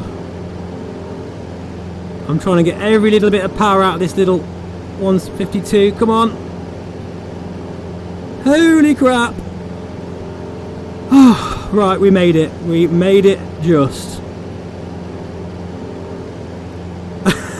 I just need a moment to compose myself. That would have been a bit embarrassing, crashing live on air, shall we say. That was a bit of a bad move there. I won't be doing that again. Oh my goodness me. VR flight sim guy, do you find this looks better than X-Plane? Well, to be honest, that's an interesting question. Pretty much yes, but you have to consider that Aerofly has limited regions. You know, you kind of have to spend a bit of money on, like, say for instance, this DLC, as they call it, is Switzerland, and you can get this on Steam. And I got this on the sale. It cost me £7. So Switzerland, this particular version of Switzerland for Aerofly is better than X-Plane, without a doubt. It is absolutely stunning. And it's helped by the smoothness, as I know I've gone on about this a lot, but the smoothness in VR helps with that immersion and that feeling of being there. And yeah, I'm still not going to be able to, I'm going to have to just circle in this valley to try and get some altitude here. But yeah, and same with Orbex Netherlands, that particular package is just stunning. But in terms of, say, the whole world, I mean, obviously X-Plane's global scenery is not that great either, and you're not going to get any ortho, but you can get freeware ortho for X-Plane. I think you can get it for Aerofly, but it's a little bit more difficult to implement. So it's a difficult question, really. Depends on what kind of flying is important to you, really. But if you do download, install some of these sort of add-on sceneries for Aerofly, it is definitely prettier than X-Plane, I think.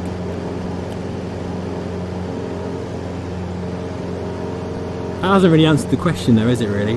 That's the best I can give, really, because it's a tricky one. It depends really where you're flying. Say for instance Orbex Washington is absolutely stunning as well, really, and flying in VR in that particular environment is probably as stunning as it is in Aerofly, but the trouble is you don't have the frame rate that you would get in Aerofly. So I think it's all about the whole experience of it all coming together, if that makes sense. You can't fly the Globe in Aerofly FS2. I also have. Yeah, no, you can't. Definitely not. No, I mean you can, but it looks crap. You know, it looks crap basically. Right. So, can I make it over that edge there? Do you think? I think I can just. We are going to live to tell the tale as we nearly crash into the side of the mountain there. I think we're going to be alright. Honestly guys, I thought we'd had it then. I thought that was it. We were going to crash into the side of the mountain and that would have been it. But no, thankfully not. We can start getting a bit of speed up here and get cracking. Right, actually, this is a very good point right here.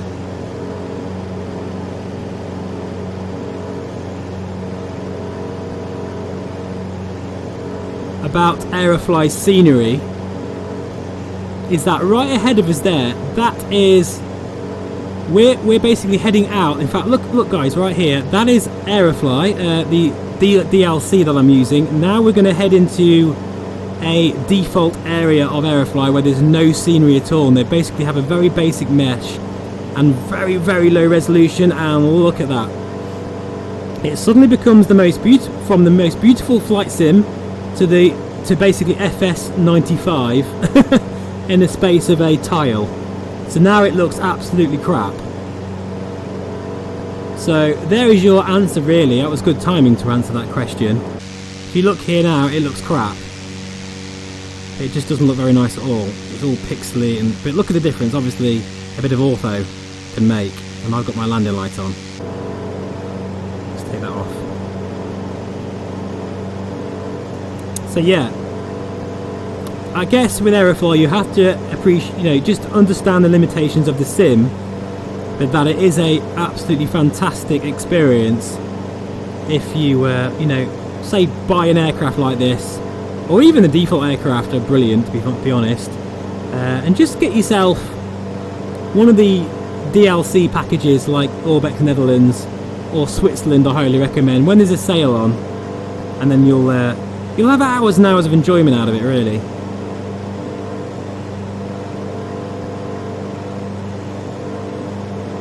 I have X-Plane 11 and a couple of add-ons and I can't tell from the stream. Yeah, exactly. Well, they're very close. If you compare an Orbex product to an Orbex product, if that makes sense, if you compare it in two different sims, they're going to look quite similar. But I think where Aerofly really helps is the VR performance. That's what really tips it over the edge for me. And I can't believe X-Plane hasn't got Vulcan out yet. What's going on? What is going on? It's been ages. Where is it? I'm desperate to try it in VR. Don't know about you guys. No problem, RMG 471. The reverb is great. It really is. It's absolutely spectacular. I mean, I've been in it now for... Actually, I was in it a little bit. I've just set the stream up, so I've been in it nearly 2 hours now. 2 hours non-stop. And I actually really need the toilet now, but I'm going to wait until we land because it's going to be very soon. In fact, we can start descending. But I feel absolutely fine. I always find that in the Rift S or in the old CV1, I found my eyes felt a bit like woozy. I felt a bit woozy-headed, if that makes sense. I just needed to adjust my eyes a little bit when I got back into the real world. But with the reverb, I never find that. I jump out of it and I feel absolutely fine. I guess the only thing is you probably get a bit warm in it sometimes, but yeah, no problems at all.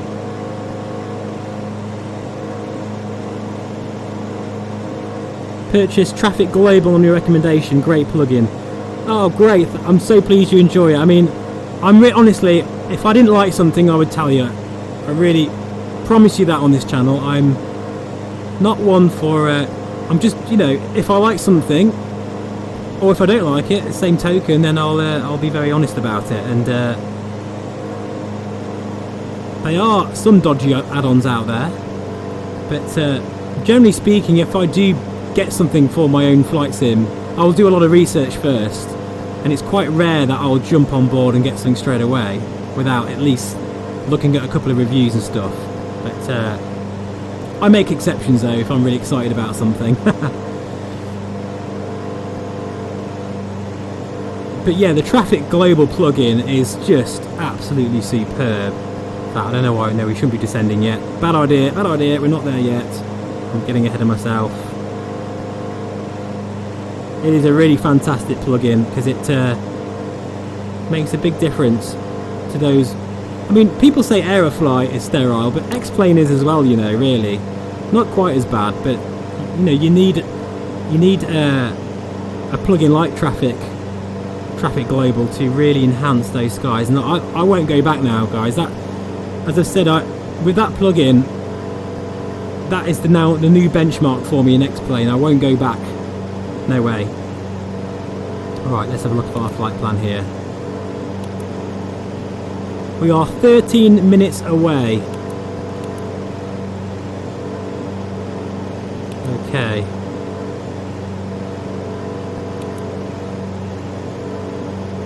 Zoom in a bit there. I love this. This aircraft is so good. I'm not sure which one to get next, whether to get the Duchess or the Tomahawk. I can't decide because I quite like the idea of having a twin. Any of you guys got the Tomahawk or the Duchess? Let me know. Let me know what you think. There isn't many YouTube reviews of Aerofly aircraft. Tell you what, we're getting a bit of cloud here, right where we don't want it. And we have no synthetic vision in this. That is for sure. Making sure we've got our pitot heat on. Take a little sip.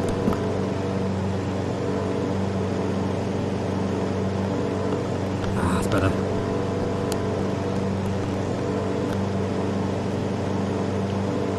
One last climb before we descend into Samadan. I'm just thinking, could we go that way, around that way? I'm not sure. Let's have a quick look outside. There's the rubbish, mushy default scenery, and we're back into the Switzerland scenery area. But then if you think about X-Plane's global scenery, well, it's better than that, but it's not ortho. But you know, I guess this falls and against for both, like anything really. But guys, a view like that, I mean, personally I feel Aerofly encapsulates, if that's a good word, isn't it? Scenery like this. It captures the scenery, like mountains, really well, better than X-Plane. I think the mesh just sits better in the sim, if that makes sense. It just looks spectacular, but unfortunately it is limited.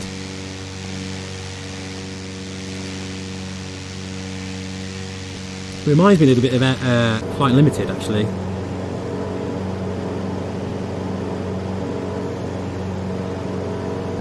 I mean, wow. I mean, how long have I been running now, this stream? 1 hour. Nearly 1 hour, 45 minutes. I haven't had one single stutter. I mean, if I do get one, I'll let you know, but I haven't had one single stutter yet. And that's really annoying that we're going to get that cloud right there.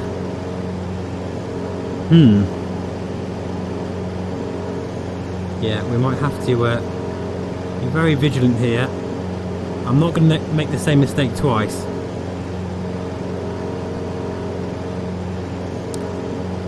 RMG 471, I would recommend back to you X-Enviro. Well, yes, I like what they're doing with X-Plane in the sense that they're pushing the boundaries. They're the only developer really that are even bothering with volumetric clouds. Even in 2020, you know, we're in spring now in the UK, and still it feels like development is slowed down for X-Plane in that regard.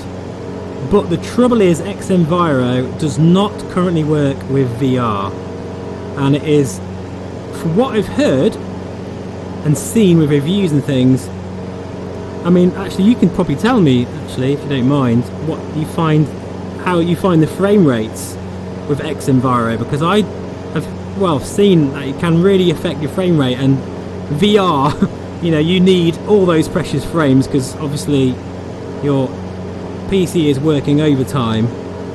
So with the issue with frame rate, and of course at the moment it's not even compatible with VR, I do find that's, you know, it's a shame because it does look incredible. But until they have that VR support, I'm not going to be indulging in that particular add-on, unfortunately. Oh god, that is just such a gorgeous view.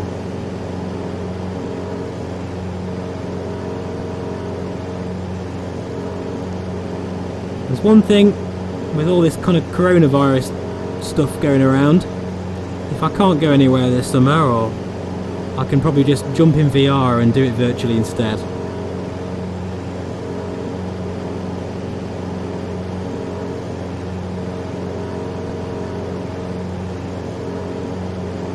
Absolutely beautiful views. I've just got to take a step back for a moment and just enjoy these. Oh god, that's incredible.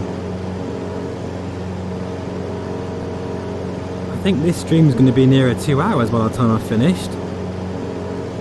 That was not my intention. Sorry. Apologies for everybody. I said to Melissa, yeah, I'm just going to do a stream. I'll be about half an hour, 45 minutes, maybe an hour tops. Yeah, that hasn't worked.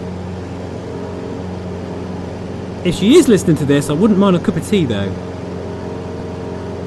But I'd be very surprised if she's actually listened to the whole stream, because quite honestly I'm getting fed up of hearing my own voice, so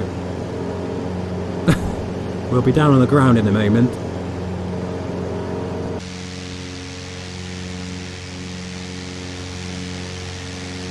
Right, that is going to be actually a really nice approach into Samadan here. And we have made it in our little Cessna 152. I'm proud of this little aircraft. It's done us really proud today.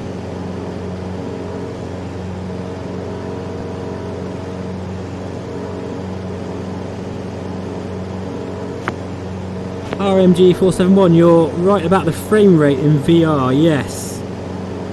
Have you tried it in VR, by the way? I mean, it's not supposed to be working at all, so I think it's only shown in the left eye or something because of the way the shader tech works. So I'll be very interested to hear if you have actually used it in VR. Oh, sorry, Paul. How have I missed your message? Would you consider a motion rig? Haha. Oh, yes, I would actually. That would be pretty damn cool, wouldn't it? That would be amazing. There's a guy actually that regularly he comments on some of the videos, and I think he's about to buy a motion rig. I mean, imagine that. That is the only thing missing, really. If you've got a VR headset like the Reverb, scenery like this, and a motion rig, I mean, you're winning in life, aren't you, really, at that point? As far as I'm concerned. Right, I can see Samadan there, and I think we're going to see if we can go straight in, since we don't know what the wind's doing because it's Aerofly. We can't call up ATC or ATIS, so I think we'll do that. Right, okay, landing light coming on, mixture rich. T's and P's are all looking good, oil temperature, oil pressure. Fuel has gone down, but we're still fine on both tanks. But only gone down by a quarter, which is surprising. Everything else is looking good. This is our stop, guys. Now, I hope you bought a packed lunch with you, because food in Switzerland is pretty damn expensive. So I hope you remember to pack up some sandwiches. Look at that down there. Look at that down there. What on earth? That is just... really feel the height. I thought about doing some sort of live streaming. Sorry, excuse me. I thought about doing a live stream in like a 360 degree. So that if you guys have got a VR headset, which I'm probably certain you have if you're on the channel, you could come in with me and watch it in VR. How does that sound? Is there a way of doing that? That would be pretty cool, I think, because you can't really appreciate it on a 2D screen. I harp on about how amazing it is, and oh, this is great, wow, and all that, but you don't really experience it the way it should be. And I think if I could do some videos in VR and you're able to come in VR with me somehow, that would be really cool. Right, our airfield is right ahead. Brilliant.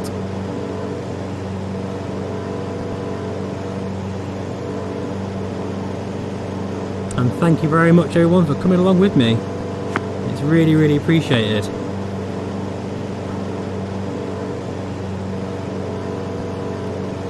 Oh wow, look at that for a road there. What road's that? My goodness me. Right, okay, concentrate here.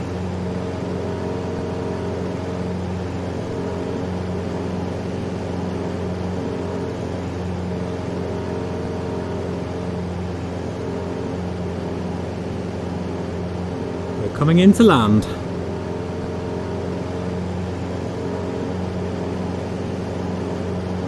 It's almost like the weather's changed here, but I think it's because we're higher up. Because obviously Aerofly doesn't, it's all static weather, but it kind of looks like it's a bit more dramatic here with the this thick cloud. How strange.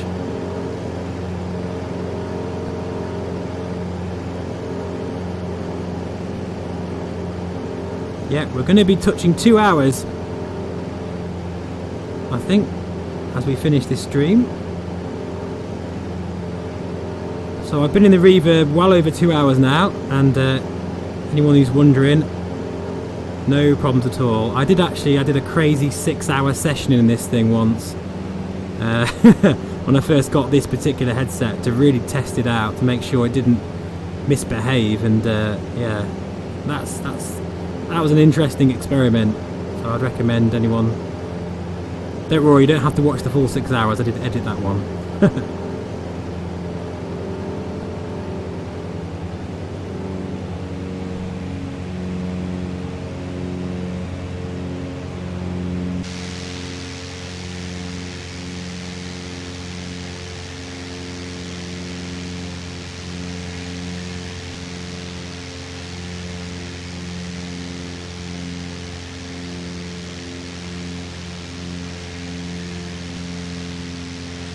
Wow.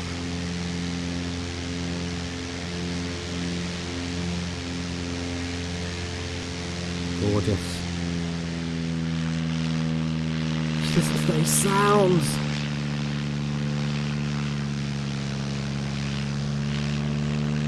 Full 3D sound set as well. Just a stellar job. Beautiful. Oh. Concentrate. Right, flaps coming down. I think actually it's a long runway. I think maybe just 10 degrees of flaps will be enough for this one. Cup of tea ready. Thank you very much. That means you've listened to the entire stream. I'm so sorry. I feel guilty.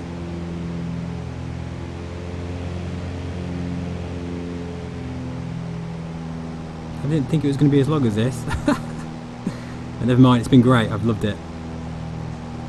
Look at those buildings. Oh wow, gorgeous. So welcome to Samadan, and you can see there the runway is all kind of like, it's not on one level as well, which just looks so good.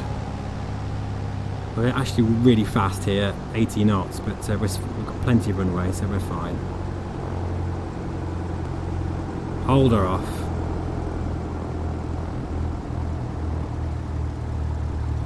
Nice smooth touchdown. That wasn't particularly smooth, but it'll do. What we'll do is we'll brake, making sure we don't overheat our brake pads. We're going to spin around. So we've made it from one side of Switzerland to the other in a little Cessna 152. I would absolutely highly recommend this aircraft, big time. I have fallen in love with it. It's got a character to it, like the real 152. Some aircraft you just kind of don't click with them, but with this I have fallen in love. It is beautiful. Right, landing light off, taxi light on, strobe off, open the window. Love the sound change there, very nice touch.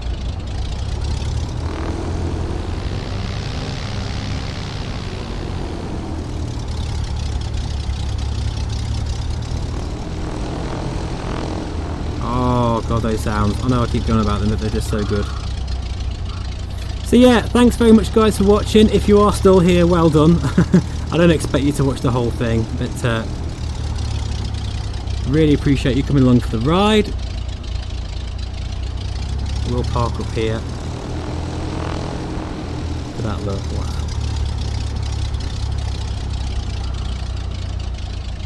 Spin around this way here, there we go.